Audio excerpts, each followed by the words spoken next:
This is all of Trump's allegations. All the assault allegations against Donald Trump recapped. So this is, again, it was PBS News, which has since been defunded, right? Of course, he defunded PBS, he defunded NPR. Of course he did, because access to, legitimate information is discouraged in his admin. I have no doubt that part of the reason why he defunded PBS was about this article, because this came out, before the lead up to the 2020 election.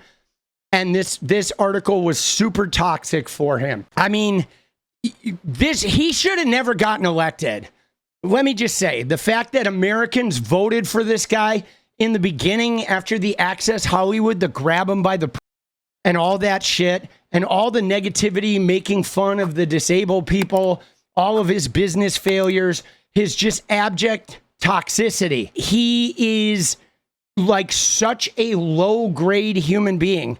I cannot believe America voted for him. And then after he lied about the election for years, committed an insurrection, and all of the truth came out about his crimes, they voted for him again.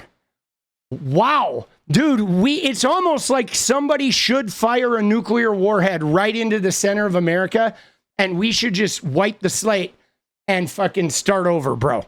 16 women have come forward with allegations against President Donald Trump, each accusing him of inappropriate conduct. The women's charges range from unwanted touches and aggressive sudden kissing to the latest accusation against Trump that he attacked a woman in a dressing room and forced his inside her. The Trump White House have insisted all of the stories are fabricated and politically motivated. Now, I would like to note here that the unwanted touching and aggressive sudden kissing, Donald Trump said himself, I move on them like a bitch. I just kiss, right? He's like, I don't even ask, right? You can do whatever you want when you're a star. They let you do it. You grab them by the, right? He said this shit. So like a lot of these accusations are the exact shit he has told us. My dad had a saying, when people tell you who they are, believe them the first time. 16 women have accused Donald Trump of various forms of sexual assault, including one accusation of rape and another in which the accuser has not used the word rape, but whose description meets the legal definition of rape. This figure includes standing accusations from both before and after the release of the Access Hollywood tape. And I believe there's been more since 2019 that have come forward. I believe we're into the 20s, like 26 right now. But here is a logging of 16 solid ones. 4 other women have publicly said Mr. Trump walked in on them and other pageant contestants while they were undressing. Another 3 women have confirmed the pageant stories, but did not want their names used. Why? Because they're going to be aggressively threatened and probably get death threats. The alleged incidents range from the early 1980s to 2013. 33 years. Donald Trump has adamantly denied all of the stories and accuses the women of being political tools who are trying to undermine either his candidacy or his presidency. So let's start with the sexual assault allegations. Kristen Anderson, in the early 1990s, the woman says Trump reached under her skirt and groped her. Okay, so literally grabbing them by the, as Trump said in his own word, reached under the skirt and groped her. She says she was in a Manhattan bar with friends when the person next to her reached up her skirt and touched her vagina through her underwear. She says she turned and recognized the person as Donald Trump. Yikes, bro. Yikes. Okay, then we have Jean Carroll. So this guy just reached, some guy in a bar just reached up and fucking grabbed her. That's brutal. All right, Jean Carroll, late 95 or early 96, she describes running into Trump in a department store where she says he recognized her for her widely read advice column. Carroll says they went into a dressing room after Trump asked her for advice on a present, lingerie for another woman. Inside, she alleges that he shoved her against a wall, forcing his fingers around her private area, thrust himself halfway or completely inside her. A senior White House official issued a statement saying it's a completely false and unrealistic story. Now, Donald Trump, then defamed her. She sued him for defamation. There was a jury trial and she won. Okay. And so that one actually went to trial. All right. Rachel Crooks. This is 2005. A 22-year-old receptionist at the time. Crooks said Trump gave her an unwanted kiss on the mouth after meeting him in 2005. Now here's Jane Doe. This is Katie Johnson. I think I've made 2 videos about this case. This was in 1994 when she was 13. A lawsuit filed in June of 2016. She claims she was repeatedly groped by Trump and Jeffrey Epstein at Epstein's New York City apartment in 1994 when she was a teenager. A witness, also given a pseudonym, Tiffany Doe, said she recruited Jane Doe and others. Doe, using the name Johnson, gave an interview to the Daily Mail in which she said she did not know who Trump was at the time of the alleged attack, but identified him later when she saw him on television. It is not known why she withdrew the lawsuit. She has not spoken publicly or withdrawn her allegations since then. Now, again, Jane Doe, she got mixed up with a producer of the Jerry Springer show who said he was going to file the lawsuit for her. He subsequently tried to sell the story to a bunch of like tabloid news orgs, and they were all like, no, this guy's fucking shitty. And so then he filed the suit in San Bernardino, California, but he filed it wrong. He did it poorly. The suit got dismissed. She cut ties with him when she realized he was like ruining the integrity of her case.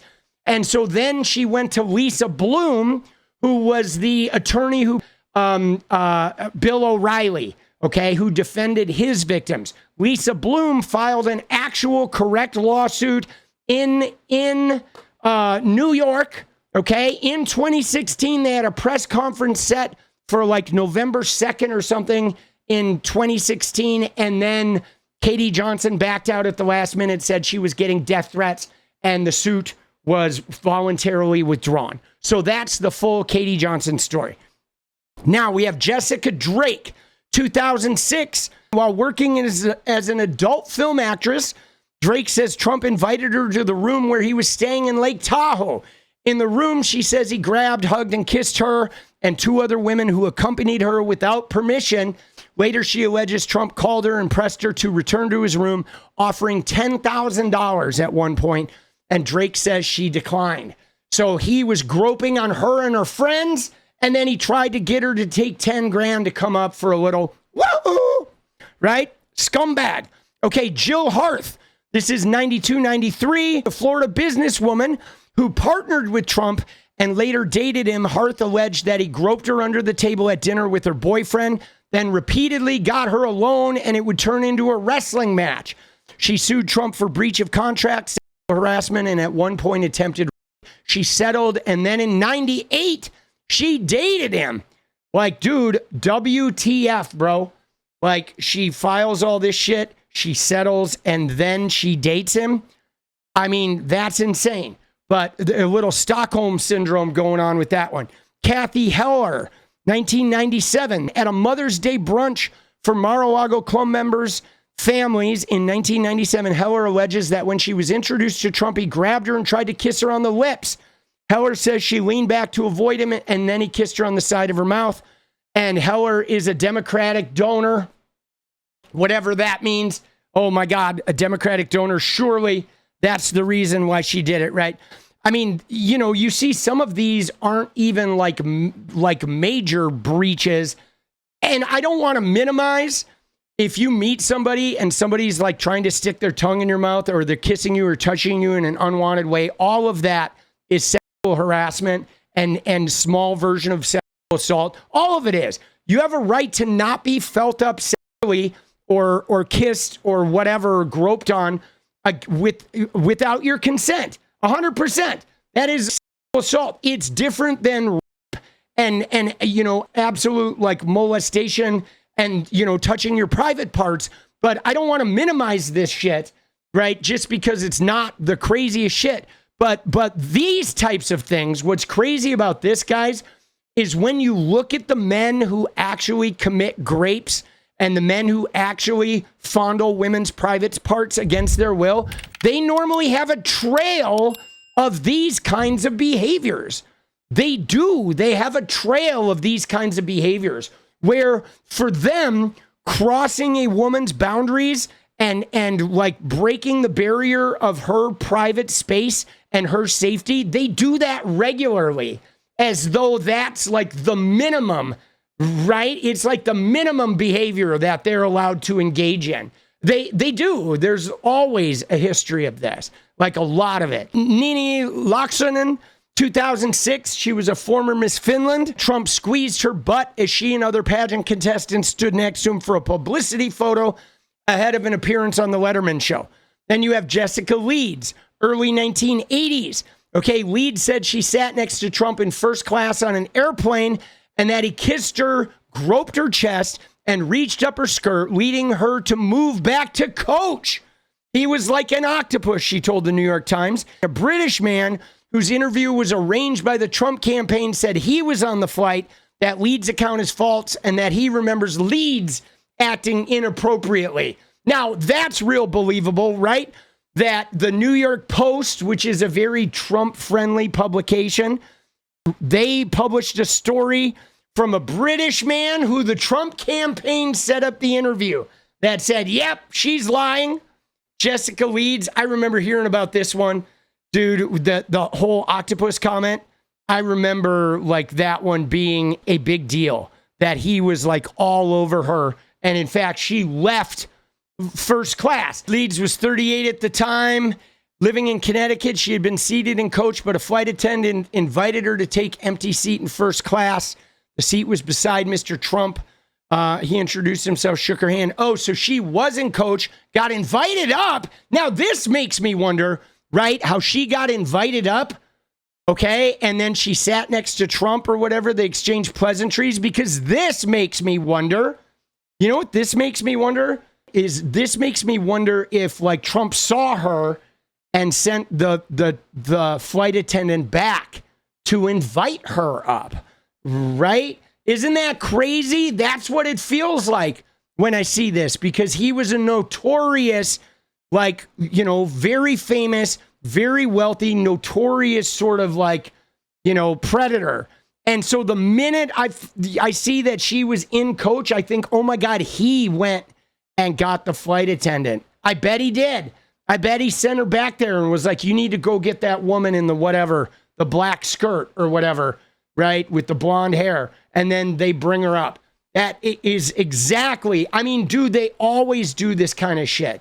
This weird stalkery shit. They always do that kind of stuff. Okay, next up is 𝗏𝗏 McGillivray. This was from 2003. Working as an assistant to photographers at Mar-a-Lago in 2003, McGillivray charges that Trump nudged or grabbed her from behind.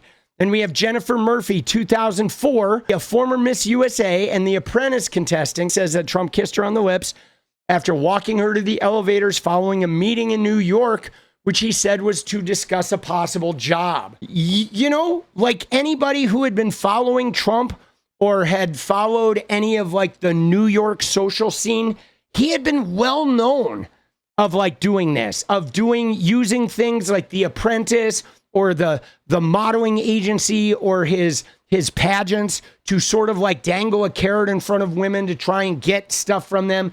I mean, that's what all the modeling agencies were doing in the 80s and 90s.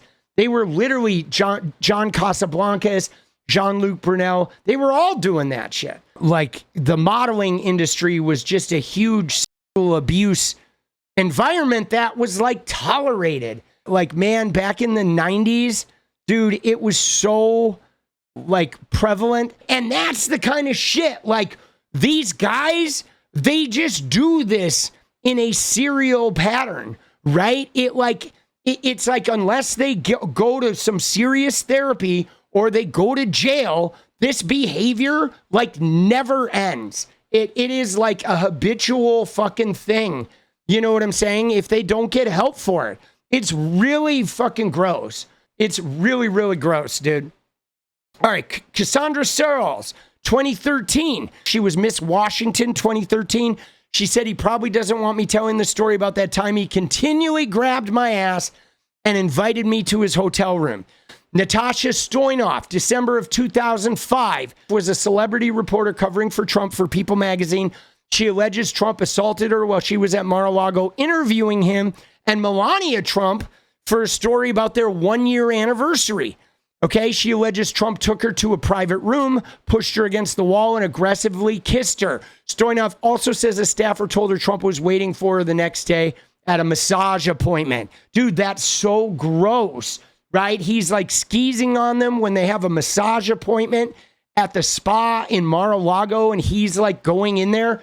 So that means he's like looking at the like bookings in his private club and like showing up. Dude, that's so stalker predatory. But again, totally the behavior of these kinds of people. Temple Taggart McDowell, this was 1997. She was Miss Utah. Charges that Trump suddenly kissed her without her consent on 2 separate occasions. Okay. Karina, Virginia, 1998. Virginia says that while she was waiting for a ride following the U.S. Open tennis tournament, Trump walked up to her, grabbed her arm, and started touching her breasts. Okay. Summer Zervos. Now, this was a big one. This was the contestant on The Apprentice. Summer Zervos, 2007, a former contestant on The Apprentice. Zervos alleges Trump told her he wanted to discuss a possible job, but alone in a Beverly Hills hotel bungalow, grabbed her breast, kissed her, and tried to lead her into a bedroom. Now, again, this is the same thing he did with Stormy Daniels. Now, Trump, he was made into a star on The Apprentice by Mark Burnett. They created this through editing to make him look like this brilliant executive with a preternatural sixth sense, etc. Now, Trump, though, had no real power over the show. If you know anything about reality TV, the producers make those shows. The talent are they're just pawns, okay? They get the fame, they get a bunch of money, but they're not involved in the fucking day-to-day. They certainly can't get people on the show. Trump had no pull on this show. He was barely tolerated even being on the show because they literally had to like edit the shit out of him because he was so unreliable and such a terrible, degenerate person to work with, you know, saying the N-word, all kinds of shit. But anyway, he lured women. This is what he did to Stormy Daniels, was he tried to bribe her, essentially saying, you know you want to get out of the adult industry. I know you want to cross over. I can get you on The Apprentice. I can get you started in the mainstream industry, right? He did that kind of stuff. This is another thing that these power guys do. They use bait. They use lures. They degenerate. They try to lie and try to sneak and get your stuff in there. You know what I'm saying? And so he had a history of that. Okay, pageant contestants alleging he walked in while they were dressing were Maria Bellato, 1997 Vermont teen, Tasha Dixon, Miss Arizona in 2001, Victoria Hughes, 1997 Miss New Mexico teen. Okay, Bridget Sullivan, 2000 Miss New Hampshire.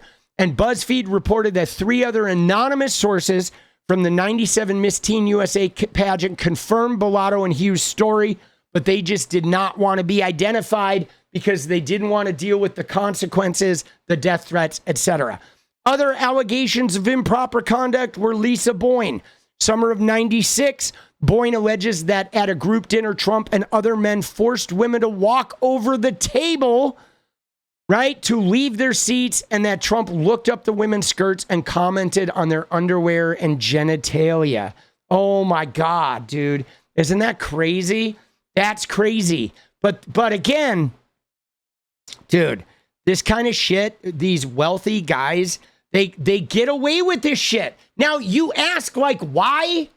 How on earth do they get away with this stuff? Again, it was a different time back then, but let me just tell you, you know how they do it? Because they had connections, okay? They had connections. It's like, so for example, if they're at a dinner party with a bunch of women and they say, we need you to fucking walk across the table, we're going to look under your skirts. If they're models or they're attached to the modeling industry, they know that every single one of men in those rooms can make sure that those women never work anywhere in the fashion industry ever again. So they're literally, it's like, if they want to keep their career, They have to walk down that table and let them look up their skirts. If they don't do it, they're done. They are done. They will never work in New York or Paris or fucking LA as a model ever again in their life. Right? That's it. You do this now, or we have the power to make sure that you never work again. End of you. Right? And if they're not models, they literally could call up the mayor and arrange for, NYPD to show up and arrest them for the cocaine they have in their purse, right? Oh, you're doing a little bit of cocaine? How about I call the mayor right now and he sends NYPD out here and you go to prison for cocaine use? Get on the table. You know what I'm saying? Like, literally, that's what they do, guys. They have so much power that once you get mixed up in that, if they start crossing barriers, you have to make these serious choices that are going to affect think about it. They got Epstein off from both the state attorney and the federal 53-page indictment, investigated by the FBI. They have so much power, guys. The power they have is beyond real. And yes, these young women have no resources. Now, here's one you'll remember. This is his wife, Ivana Trump. 1989, she made accusations in her court deposition, right? And then she later disavowed them. But what she did was she had told stories about Donald Trump after he had gotten some scalp work done. He was in a lot of pain and he got really mad at Ivana and he started pulling her hair out of her head to make her feel the way he felt after his scalp reduction. And then he grabbed her. And it was like incredibly violent incident. And then she later retracted it. She is Eric Don Jr. and Ivanka's mom. Okay. That Ivana was their mother. Tiffany was with Marla Maples, who was the woman he cheated on Ivana with. And then of course, Barron's mom is theoretically Melania, or we don't know if somebody else banged her and that's somebody else's kid. Right. But anyway, Ivana Trump charges that he violated the bond of love in a 1989 incident, which she has not described any further in public. But yes, this is the one where I believe it came out in a deposition and it was about the scalp pulling. But she is under a confidentiality agreement and cannot discuss the marriage publicly or risk being sued. And of course, shortly after the Epstein case went live, she ended up dead. She ended up falling down a flight of stairs. And we're going to talk about Ivana and that. I'm going to be doing another episode at some point in the not too distant future after I get back from LA, where we are going to discuss all the people that have died and or been unalived around this case, because it's pretty staggering, guys, that like the number of people that have passed on related to this case from either accidents or suicides or, tragedies. It's pretty wild. And when you start looking at it, it's a serious pattern. What is up, guys? Thank you so much for watching. You like the video, you want to support independent resistance media, you know what to do.